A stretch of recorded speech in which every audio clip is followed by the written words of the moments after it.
Who's the target? NDAA demands Pentagon avoid Russian gas at German barracks. U.S. Yearly Defense Authorization Act that passed through the Senate this week contains language that demands the Pentagon to minimize use of Russian energy supplies for U.S. military matters inside Germany. The National Defense Authorization Act, NDAA, which contains a litany of small, obscure provisions wrapped into one much larger bill stipulating how much the Department of Defense is authorized to spend in the next fiscal year, states that the Pentagon ought to minimize the use of fuel sourced from inside the Russian Federation. The lawmakers decided to call this year's NDAA the John S. McCain NDAA. Lawmakers want to stop the Pentagon from buying energy at a new medical facility in southwestern Germany until the military proves that the energy is not originating in Russia, according to a Thursday Stars and Stripes report.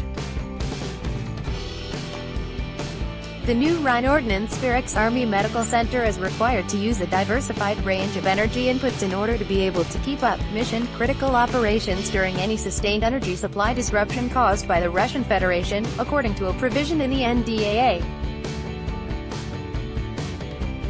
The new medical facility is scheduled to open in 2023.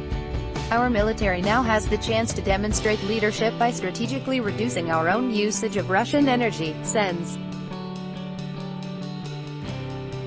Pat Toomey, RPA, and Bob Casey, DPA, said in a July 25 letter addressed to Pentagon Chief James Mattis, according to the Stars and Stripes report. It all seems to fit in with the broader goal on Capitol Hill, which is to stiffen anti-Russian hostility, author Daniel Lazare told Sputnik News Thursday. But is the real target Russia or Germany? Germany is the center of U.S. NATO operations in Europe, from which it derives enormous economic benefit. But with the Trump administration declaring war on Nord Stream 2, it's coming at a greater and greater cost as German independence suffers and Washington pushes it toward a broad East European confrontation that could prove disastrous. Berlin should think very carefully about where all this is going, he warned. While U.S. lawmakers worry about Russian gas going to one medical facility in Germany, the U.S. has quietly relied on Russia's RD-180 engines for launching military satellites into space and will continue to do so for years. Further, U.S. astronauts flying to meet their international colleagues, including Russian cosmonauts, at the International Space Station rely on Russia's Soyuz spacecraft and take off from the Baikonur Cosmodrome, leased from Kazakhstan by Russia, but this rare area of mutually beneficial cooperation isn't often noted in American media report.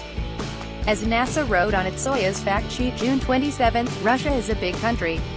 Russia helps the United States run the International Space Station. Other countries also help with the space station. But only Russian spacecraft carry people to it right now.